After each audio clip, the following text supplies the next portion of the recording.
ಈ ಬ್ಲಾಕ್ ಪುಟ್ಕೋಸಿ ಹಿಡ್ಕೊಂಡು ಈ ಮಿಡ್ರುಗುಟ್ಟಿದ ವ್ಯವಸ್ಥೆ ಹಿಡ್ಕೊಂಡು ಬಂದಿರೋರೆಲ್ಲ ಜನ ನಾಯಕರುಗಳು. ಏನು ಕತ್ತೆ ಕಾಯಕ್ಕೆ ವಿಧಾನಸೌಧಕ್ಕೆ ಹೋಗಿದ್ದೀರಾ ನೀವು ಕುತ್ಕೊಳಕ್ಕೆ? ಏನು ಮಾಡ್ಕೊಂತಿದ್ದೀರಾ? ನಾವು ಗುಲಾಮ್ರುಗಳ ಪ್ರಜಾಪ್ರಭುತ್ವ, ಪ್ರಜೆಗಳು ಕೇಳ್ತಾ ಇದೀವಿ ನಾವು. ಮಿಸ್ಟರ್ ಮಂತ್ರಿಗಳೇ, ಪ್ರಜೆಗಳಿಂದ ಪ್ರಜೆಗಳಿಗಾಗಿ ಪ್ರಜೆಗಳಿಗೋಸ್ಕರ ಅಲ್ಲ, ತಲೆ ಹಿಡಕರಿಂದ ತಲೆ ಹಿಡಕರಿಗಾಗಿ ತಲೆ ಹಿಡಕರಿಗೋಸ್ಕರ ಪ್ರಭುತ್ವ ಇದು. ನಮ್ಮ ದೇಶ ರೀ, ನಾವು ಕಟ್ಟಿರೋ ದೇಶ ಇದು. ಇವ್ರು ಫಸ್ಟ್ ಬ್ಲಾಕ್ ಪುಟ್ಕೋಸಿಯಲ್ಲಿ ಇಟ್ಬಿಟ್ಟಿದಾರಲ್ಲ ಪ್ರಜಾಪ್ರಭುತ್ವನ, ಅವನು ಬ್ಲಾಕ್ ಪುಟ್ಕೋಸಿ ಹೊಡಿತಾನೆ. ಅವ್ನು ಬಂದನೆಲ್ಲ DNA ರಿಪೋರ್ಟ್ ಇದಾರೆ ಕೊಡೋದು. ನೀನು ಅಪ್ಪಿಡ್ದೀಯಾ? ಇಲ್ಲ, ಮಿಡ್ರುಗುಡಿದೀಯಾ?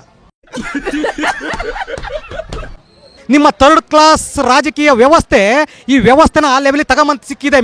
ಮಿಸ್ಟರ್ DK ಶಿವಕುಮಾರ್ ಅಂತ ಮಂತ್ರಿಗಳು ಬಂದ್ರಲ್ಲ, ಇವ್ರು ಯಾರೂ ಕೂಡ ಸಮಾಜವನ್ನು ಉದ್ಧಾರ ಮಾಡೋಂಥ ಮಂತ್ರಿಗಳಲ್ಲ. ಸಮಾಜವನ್ನು ತಮ್ಮ ತೇವಲು ತೀಟಿಗೆ ಉಪಯೋಗಿಸ್ಕೊಂಡು ಅದರ ಎಣಗಳ ಮೇಲೆ ತಮ್ಮ ಆ ಪಾರಪತ್ಯವನ್ನು ಸ್ಥಾಪಿರುವಂಥ ತಲೆ ಹಿಡುಕರುಗಳು ಇವರು. ಇಂಥ ಮೂರ್ಖರು ಮುಟ್ಟಾಡ್ರಿಗೆ ಪ್ರಜಾಪ್ರಭುತ್ವ ಬೇಕಾಗಿರಲಿಲ್ಲ ಇವರಿಗೆ. ಹೆಂಗಿದೆ ಓಪನಿಂಗ್ ಥ್ರಿಲ್ಲು? ನಮ್ಮ ಟ್ಯಾಕ್ಸ್ ದುಡ್ಡು ರೀ DK ಶಿವಕುಮಾರ್ಗೆ ಸಂಬಳ ಕೊಡ್ತಾ ಇರೋದು. ಏನೋ ಅವ್ರ ಅಪ್ಪನ ಮನೆಯಿಂದ ತಗೊಂಬಂದು ಏನಾರು DK ಶಿವಕುಮಾರ್ಗೆ ಏನಾರು ಸಂಬಳ ಕೊಡ್ತಾ ಇದಾರ? ನಿಮ್ಮನ್ನು ಪುಟ್ಕೋಸಿ, ಬ್ಲಾಕ್ ಪುಟ್ಕೋಸಿನ ತಲೆ ಮೇಕ ಹಾಕಿ ಜನ ಕಳ್ಸಾರ ಅಲ್ಲಿಂದಲೇ. ಅವತ್ತೇ ಪೂರ್ವಜರಿಂದಲೂ ಇದೇ ಕೆಲಸ ಮಾಡ್ಕೊಂಡು ಬಂದಿರೋಂಥವ್ರು ರೈತರು. ಯಾವುದು? ನಾವು ಮಕ್ಕಳು ಮಕ್ಕಳುಗಳಿಂದಲೂ ತಾತ ಮುತ್ತಾತಗಳಿಂದಲೂ ಇದೇ ಕೆಲಸ ಮಾಡ್ಕೊಂಡು ಬರ್ತಿರೋದು. ನೀವು ಆಯ್ತು, ಆಮೇಲೆ ರೈತರ? ಹೌದು, ನಾವು ರೈತರೇ. ನಮ್ಮ ಮುಖ್ಯಮಂತ್ರಿಗಳು ನೀವು ರೈತರೇ ಅಲ್ಲ ಅಂತಾರೆ. ರೈತರೇ ಅಲ್ಲ ಅಂದ್ರೆ ಅವ್ರು ರಿಯಲ್ ಎಸ್ಟೇಟ್ ಮಾಡ್ಕೊಂತ ಇದಾರೆ ರೀ. ಇದು ಇವತ್ತು ರಿಯಲ್ ಎಸ್ಟೇಟ್ ಮಾಡಕ್ ಬಂದಿರೋದು, ಅಭಿವೃದ್ಧಿ ಮಾಡಕ್ಕಲ್ಲ. ಇವು ಟೌನ್ಶಿಪ್ ಮಾಡ್ತಾ ಇರೋಂಥದ್ದು, ಇದು ಮಾಡ್ತಾ ಇರೋದು. ಈಗ KEDB ವಶ ಪಡ್ಕೊಂತ ಇರೋದು ಅಭಿವೃದ್ಧಿಗೋಸ್ಕರ. ಏನು ಅಭಿವೃದ್ಧಿ ಮಾಡಬೇಕು?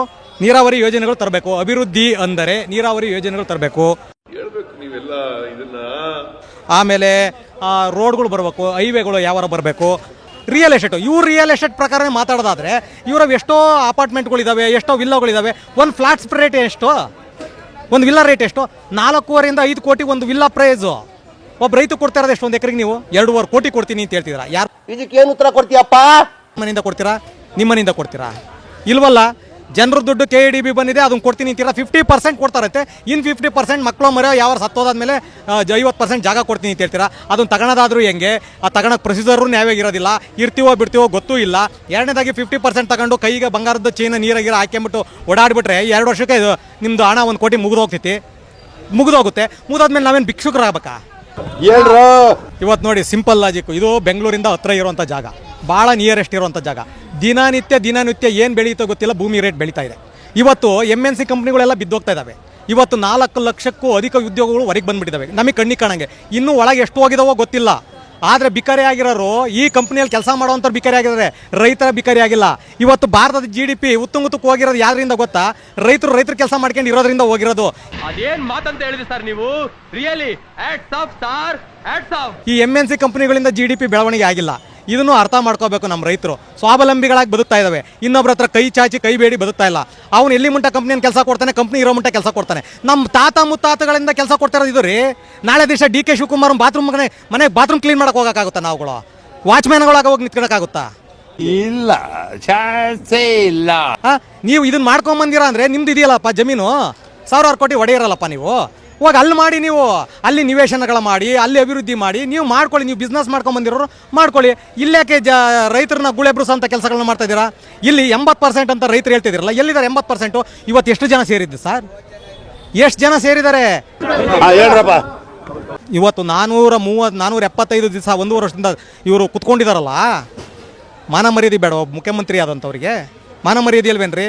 ನೀನು ಎಷ್ಟಾರ 1000 ಕೋಟಿಗೆ ಬದುಕಪ್ಪ ನೀನು. ನಾನು ಕಷ್ಟಪಟ್ಟೆ ದುಡ್ಡು ತಿನ್ನೋದು, ಆಯ್ತಾ? ನೀನು ದುಡ್ಡು ನೋಡಲಿಲ್ಲ ಅಂದ್ರೆ ಮಂಕಣಕ್ಕೆ ಬರಲ್ಲ, ನಿದ್ದೆ ಬರಲ್ಲ. ಕಷ್ಟಪಟ್ಟು ದುಡ್ಡು ತಿನ್ನಲಿಲ್ಲ ಅಂದ್ರೆ ನಮಗೆ ನಿದ್ದೆ ಬರಲ್ಲ.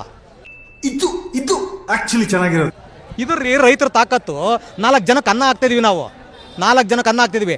ಇವತ್ತು ಬಂದ್ಬಿಟ್ಟು ಇದು ಅಷ್ಟು ಏನೋ 9600 ಎಕರೆ ಗೂಡಿಸ್ಬಿಡ್ತೀನಿ, ಟೌನ್ಶಿಪ್ ಮಾಡ್ತೀನಿ ಅಂತೀಯಲ್ಲ. ಬೆಂಗಳೂರಲ್ಲಿ ಒಂದು ಮರ ಕರಿಬೇಕು ಅಂದ್ರೆ ಪರ್ಮಿಷನ್ ಬೇಕು ಅಲ್ವಾ? ಪರಿಸರವಾದಿಗಳು ಇಷ್ಟು ಕೋಟಿಗಟ್ಟಲೆ ಮರಗಳಿದಾವಲ್ಲ, ಪರಿಸರವಾದಿಗಳು ಬಿಟ್ಬಿಡ್ತಾರಾ? ಇಲ್ಲ. ಹೋಗಿ ಸಕಲ ಜೀವರಾಶಿಗಳಿಗೂ ಅನ್ನ ಸಿಗ್ತಾ ಇತ್ತಲ್ಲ ಈ ನೆಲದಲ್ಲಿ. ಸಕಲ ಜೀವರಾಶಿಗಳಿಗೆ ಏನು ಕೊಡ್ತೀಯ ನೀನು? ಏನು ಕೊಡ್ತೀಯಾ? ಮತ್ತು ಪ್ರಾಣಿ ದಯಾ ಸಂಘದರಿಲ್ವಾ? ಅವ್ರೇನು ಮಾಡ್ತಾರೆ? ಇವನ್ನೆಲ್ಲ ಯೋಚನೆ ಮಾಡಬೇಕಲ್ಲ. ನಮ್ದು ಏನಾಗಿದೆ? DNA ರಿಪೋರ್ಟ್ ಕೊಟ್ಟಿದ್ದಾರೆ. ಇಲ್ಲಿ ಬಂಜರು ಭೂಮಿ, ಬೆಳೆಯೋಕ್ಕೆ ಯೋಗ್ಯವಲ್ಲದ ಭೂಮಿ ಅಂತ ರಿಪೋರ್ಟ್ ಕೊಟ್ಟಿದ್ದೀರಲ್ಲ. ಈ ರಿಪೋರ್ಟು ಯಾರು ಕೊಟ್ಟಿರೋದು? ಅಧಿಕಾರಿಗಳು ಕೊಟ್ಟರು. ಅಧಿಕಾರಿ ವರ್ಗ ಏನು ಮಾಡ್ತಾ ಇದೆ ನಿಮಗೆ ಗೊತ್ತಾ? ಇಡೀ ಭಾರತ ಸ್ವತಂತ್ರ ಬಂದ ಇತ್ಲಾಗೆ, ಸುಮಾರು 35-40 ವರ್ಷದಿಂದ ಇತ್ಲಾಗೆ ಯಾರ್ಯಾರು ಈ ದೇಶವನ್ನು ತಲೆ ಹಿಡಿತಾರೋ ಅವರು ಕ್ಲಾಸ್ 1 ಡಿಪಾರ್ಟ್ಮೆಂಟಲ್ಲಿ ಇರೋದು. ಇದು ನಮ್ಮ ದೇಶ ಅಂದರೆ ವಾಸ್ತವ ಸತ್ಯ ರೀ. ನಾನು ಮೀಡಿಯಾದಲ್ಲಿ ಹೇಳ್ತಾ ಇದ್ದೀನಿ, ಅವ್ರನ್ನ ತನಿಖೆ ಮಾಡಿ. ಇವತ್ತು ತಗಲಾಕೆಂತಾರ ಯಾರು? ಇದೇ ಕಳ್ಳರು. ಯಾರನ್ನು ತಿಂದಿದ್ದಾರೆ? ರೈತರನ್ನು ತಿಂದಿದ್ದಾರೆ ಇವರು. ರೈತನ ತಿಂದು ಇವ್ರು ಬದುಕಿರೋದು. ಇವತ್ತು ಕೋಟಿಗಟ್ಟಲೆ ಆಸ್ತಿಗಳು, ಬೇನಾಮಿ ಆಸ್ತಿಗಳು ಸಿಗ್ತಾ ಇರೋಂಥದ್ದು ಇಂಥ ತಲೆ ಹಿಡುಕರಿಂದವ. ಸಮಾಜ ಇವತ್ತು ತಲೆ ಹಿಡುಕರು. ಯಾಕೆಂದ್ರೆ ಇವತ್ತು DNA ರಿಪೋರ್ಟ್ ಕೊಟ್ಟಿರೋನು ತಲೆ ಹಿಡುಕ್ರೆ. ಇದೊಂದು ಬದುಕಿ, ಇದೊಂದು ಜನ್ಮವೇ, ಎಂತಹ ದುರ್ವಿಧಿ, ಇದೆಂತಹ ದುರ್ವಿಧಿ. ಇವರು ಈ ಮಣ್ಣು ಎಷ್ಟು ಫಲವತ್ತಾಗಿದೆ. ಮಲೆನಾಡು ಸೀಮೆ ನೋಡ್ದಂಗೆ ಆಗುತ್ತೆ ರೀ ಇದು ಬಂದರೆ. ಮಲೆನಾಡು ಸೀಮೆ ನೋಡ್ದಂಗೆ ಆಗುತ್ತೆ. ನೀವು ಅಭಿವೃದ್ಧಿ ಮಾಡೋರು ಈ ಗೊಚ್ಚೆ ನೀರು ತಗೊಂಬಂದು ಇಲ್ಲಿಗೆ ಯಾಕೆ ಬಿಡ್ತಿದ್ದೀರಾ? ಅಲ್ಲೇ ಗೊಚ್ಚೆ ನೀರು ಫಿಲ್ಟ್ರ್ ಮಾಡಿಬಿಡ್ರಿ. ರೈತರ ಬದುಕಿ ಅಂತನಲ್ವಾ? ಇವತ್ತು ರೈತನಿಗಿರೋವಷ್ಟು ಬೆಲೆ ಯಾವುದೇ ಮನುಷ್ಯನಿಗೂ ಇಲ್ಲ. ಯಾಕಪ್ಪ ಅಂದರೆ ಅನ್ನ ಕೊಡುವಂಥ ತಾಯಿ ಇದ್ದಾಗೆ. ಯಾರೋ DK ಶಿವಕುಮಾರ್ 4 ಜನಕ್ಕೇನೋ ಅನ್ನ ಹಾಕ್ಬೋದು ರೀ. ರೈತ ಸಕಲ ಜೀವರಾಶಿಗಳಿಗೂ ಅನ್ನ ಕೊಡೋಂಥನು ರೈತ. ಕ್ಲಾಪ್ಸ್ ಹೊಡ್ರಿ, ಸುಮ್ಮನೆ ಕೂತಿರಲ್ಲ. PM ತಾಯಿ ಅಂತ ಹೇಳಲ್ಲ, ಈ ದೇಶದ CM ತಾಯಿ ಅಂತ ಹೇಳಲ್ಲ, ರೈತನು ಮಾತ್ರ ತಾಯಿ ಅಂತ ಹೇಳುವಂಥದ್ದು. ಯಾಕೆಂದರೆ ಎಲ್ಲವನ್ನು ಸಹಿಸಿಕೊಂಡು ತಾಳ್ಮೆಯಿಂದ ಹೋಗುವಂಥವನು, ಸಕಲ ಜೀವರಾಶಿಗಳಿಗೆ ಅನ್ನ ಕೊಡುವಂಥವನು, ಪಂಚಭೂತಗಳನ್ನೇ ಗುರುವಾಗಿಟ್ಕೊಂಡಿರೋನು ರೈತ. ಒಪ್ತೆ ಕಡೆ ಒಪ್ತೆ. ನಿನ್ ಮನ್ಸು ಎಷ್ಟು ಪರಿಶುದ್ಧವಾಗದು ಅಷ್ಟು ನೀ ಚೆನ್ನಾಗಿ ಬರುತ್ತೆ. ಇವಾಗ ಅವರು AICT ಮಾಡ್ಬೇಕಂತ ಹೇಳಿ ರೈತರ ಭೂಮಿ ಕೈ ಹಾಕಿದ್ದಾರೆ, ಅಥವಾ ತಮ್ಮ ಪ್ರತಿಷ್ಠೆನ ಉಳಿಸ್ಬೇಕಂತ ಹೇಳಿ DK ಶಿವಕುಮಾರ್ ಅವರು ಈ ಒಂದು ಕುಮಾರಸ್ವಾಮಿ ಅವರು ಅಪೋಸಿಟ್ ಆಗಿ ತಮ್ಮ ಪ್ರತಿಷ್ಠೆನ ಉಳಿಸ್ಕೋಕ್ಕೋಸ್ಕರ ಈ AICT ಮಾಡಲೇಬೇಕಂತ ನಿಂತಿದ್ದಾರೆ. ಪ್ರತಿಷ್ಠೆನೋ ಆಮೇಲೆ ವಶನೋ ಅದು ಸೆಕೆಂಡ್ರಿ. ನಮಗೆ ಗೊತ್ತಾಗ್ತಾ ಇರೋದು ವಾಸ್ತವ ಸಂಗತಿ ಒಂದೇ. ಇಲ್ಲಿ ರೈತರು ಭಾಳ ಚೆನ್ನಾಗಿ ನೆಮ್ಮದಿಯಾಗಿ ಬದುಕ್ತಾ ಇದ್ದಾರೆ. ಆಯಿತಾ? ಅವರನ್ನು ಗೋಳೆಬ್ರಿಸೋಂಥ ಕೆಲಸಗಳನ್ನ ಮಾಡಬೇಡಿ. ಅರ್ಥ ಆಯ್ತು ಅನ್ಸುತ್ತೆ. ನಿಮ್ಮ ಪ್ರತಿಷ್ಠೆ, ನಿಮ್ಮ ಅಭಿವೃದ್ಧಿ ಇದ್ದರೆ ಬಂಜರು ಭೂಮಿಗಳಲ್ಲಿ ತೋರಿಸಿ, ಕ್ಯೂರಿಫೈ ವಾಟರ್ಗಳಲ್ಲಿ ತೋರಿಸಿ. ಇವತ್ತು ಬೆಂಗಳೂರಲ್ಲಿ ಮೂಲಭೂತ ಸೌಕರ್ಯಗಳಿಲ್ಲದೆ ರೋಡಲ್ಲಿ ಟ್ರಾಫಿಕ್ ಜಾಮ್ ಆಗಿ ನಿಂತ್ಕೊತಾ ಇದ್ದಾವೆ. ನಿಮಗೆ ಯಾವನ ಅಪಾರ್ಟ್ಮೆಂಟ್ಗಳಿಗೆ ಅಷ್ಟೊಂದು ಪರ್ಮಿಷನ್ ಕೊಡು ಅಂತ ಹೇಳಿದ್ದನು? ಡಸ್ಟ್ ಅಲರ್ಜಿಯಾಗಿ ಸಾಯ್ತಾ ಇದ್ದಾರೆ. ಹವಾಮಾನ ಇಲಾಖೆ ಹೇಳ್ತಾ ಇದೆ. ಯಾರ್ರೀ ನೀವು? ನೀವು ಮಾಡಬೇಕಾದಂಥ ಕರ್ತವ್ಯಗಳನ್ನ ಮಾಡಿ. ಇವತ್ತು ರೋಡಲ್ಲಿ ಗುಂಡಿಗಳು ಬಿದ್ದಾವೆ, ಕುಡಿಯೋಕೆ ನೀರುಗಳಿಲ್ಲ. GBI ಈ ಅಥಾರಿಟಿಯಲ್ಲಿ ಕುಡಿಯೋಕೆ ನೀರುಗಳಿಲ್ಲ. ಇವತ್ತು 1000 ಅಡಿ ಕೆಳಗೆ ಹೋಗಿದೆ ನೀರು. ವಾಟರ್ ಸೋರ್ಸ್ಗಳು ಅಷ್ಟು ಕುಡಿಯೋಕೆ ನೀರಿಲ್ಲದಲ್ಲಿ ಮುಂದಿನ ದಿನಗಳಲ್ಲಿ ಒಂದೊಂದು ಲೋಡಿಗೆ 5,000 ಕೊಟ್ಕೊಂಡು ಕೊಂಡ್ಕೋಬೇಕಾದಂಥ ಪರಿಸ್ಥಿತಿ ಇದೆ. ಡೆವಲಪ್ಮೆಂಟ್ ಅಲ್ಲಿ ಮಾಡಿ. ಇವತ್ತು ಏನು ಇಡೀ ರಾಜ್ಯದಲ್ಲಿ ಬರಗಾಲ ಆವರಿಸಿದೆ ರೀ. ಕುಡಿಯೋಕೆ ನೀರಿಲ್ದಲೇ ಜನ ತತ್ತರಿಸ್ತಾ ಇದ್ದಾರೆ. ಇವತ್ತು ಕುಡಿಯೋ ನೀರಿನ ಯೋಜನೆಗಳನ್ನ ಕೆರೆ ತುಂಬಿಸುವಂಥ ಕೆಲಸ ಮಾಡಿ. ಅದು ನಿಜವಾದಂಥ ಅಭಿವೃದ್ಧಿ. ಮೂಲಭೂತ ಸೌಕರ್ಯಗಳನ್ನ ಕೊಡಿ, ಅದು ಅಭಿವೃದ್ಧಿ. ಅದನ್ನು ಬಿಟ್ಬಿಟ್ಟು ವಕ್ಫೋರ್ಡ್ ಅಂತ ರೈತರ ಜಮೀನುಗಳ ಮೇಲೆಲ್ಲ ವಕ್ಫೋರ್ಡ್ ಅಂತ ಹಾಕೋವಂಥದ್ದು, ಗುಂಡಿ ಬಿಚ್ಚಿರೋ ರೋಡ್ಗಳನ್ನೆಲ್ಲ ಬಿಟ್ಬಿಟ್ಟು ಜನಸಾಮಾನ್ಯರ ಕೈ ಕಾಲು ಮುರ್ಕೊಂಡು ಓಡಾಡೋ ಅಂಥದ್ದು. ದೇವ್ರು ನಿಂಗೆ ಒಳ್ಳೇದು ಮಾಡ್ತದ? ನಿಂಗೆ ಜನ್ಮಕ್ಕೆ ಹೋಗೋ. ಇವತ್ತು ಎಜುಕೇಷನ್ ಅನ್ನೋದು ಬಿಸ್ನೆಸ್ ದಂಧೆಯಾಗಿ ಬದುಕ್ತಾ ಐತಿ. ಈ ನಿಜವಾದಂಥ ಗೌರ್ಮೆಂಟ್ ಸ್ಕೂಲ್ಗಳು ಮುಚ್ಕೊಂಡು ಹೋಗಿದ್ದಾವೆ. ಯಾವ ಅಭಿವೃದ್ಧಿ ಕೊಟ್ಟಿದ್ದೀರಾ ನೀವು? ನಾನು ಅದಕ್ಕೆ ಹೇಳ್ತಿರೋದು, ಇದು ತಲೆ ಹಿಡುಕರು ವ್ಯವಸ್ಥೆ. ಪ್ರಜಾಪ್ರಭುತ್ವದಲ್ಲಿ ಮೂಲಭೂತ ಸೌಕರ್ಯಗಳಿಲ್ದಲೇ ವಂಚಿತರನ್ನಾಗಿ ಮಾಡಿ ಇವತ್ತು ಯಾವ ಕಾನೂನುಗಳ ಬಗ್ಗೆ ತಿಳುವಳಿಕೆನೇ ಇಲ್ಲ ರೈತರಿಗೆ.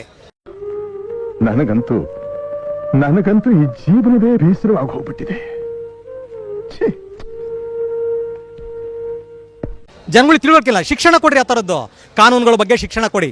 ಈ ವ್ಯವಸ್ಥೆಯ ಪೂರಕವಾದಂಥ ಶಿಕ್ಷಣ ಕೊಡಿ, ಸಂಸ್ಕಾರಯುತವಾದಂಥ ಶಿಕ್ಷಣ ಕೊಡಿ. ಇವತ್ತು ನೋಡಿ 3 ಕೊಲೆಗಳಾಗ್ತವೆ ಬೆಳಕರೇತಿಗೆ. ತಾಯಿ ತಂದೆ ಮಕ್ಕಳ ಕೊಲ್ತಾ ಇದ್ದಾವೆ, ಅಜ್ಜಿ ಅಜ್ಜನ ಮಕ್ಕಳುಗಳು ಕೊಲ್ತಾ ಇದ್ದಾವೆ. ಯಾಕೆ ಕೊಲ್ತಾ ಇದ್ದಾವೆ? ನಿಮ್ಮ 3rd ಕ್ಲಾಸ್ ರಾಜಕೀಯ ವ್ಯವಸ್ಥೆ. ಈ ವ್ಯವಸ್ಥೆನ ಆ ಲೆವೆಲಿಗೆ ತಗೊಂಬಂದು ಸಿಕ್ಕಿದೆ. ಮಿಸ್ಟರ್ DK ಶಿವಕುಮಾರ್ ಅಂತ ಮಂತ್ರಿಗಳು ಬಂದ್ರಲ್ಲ, ಚುಚ್ಚುದ್ರು ಗುಂಡೆಕ್ಕುದ್ರು ಈ ಕಾಂಗ್ರೆಸ್ಸಿಗರು ಯಾರು ಎದುರುದಿಲ್ಲ. ಇವ್ರು ಯಾರೂ ಕೂಡ ಸಮಾಜವನ್ನು ಉದ್ಧಾರ ಮಾಡೋಂಥ ಮಂತ್ರಿಗಳಲ್ಲ. ಸಮಾಜವನ್ನ ತಮ್ಮ ತೇವಲು ತೀಟಿಗೆ ಉಪಯೋಗಿಸ್ಕೊಂಡು ಅದರ ಎಣಗಳ ಮೇಲೆ ತಮ್ಮ ಆ ಪಾರಪತ್ಯವನ್ನು ಸ್ಥಾಪಿರುವಂಥ ತಲೆ ಹಿಡುಕರುಗಳು ಇವರು.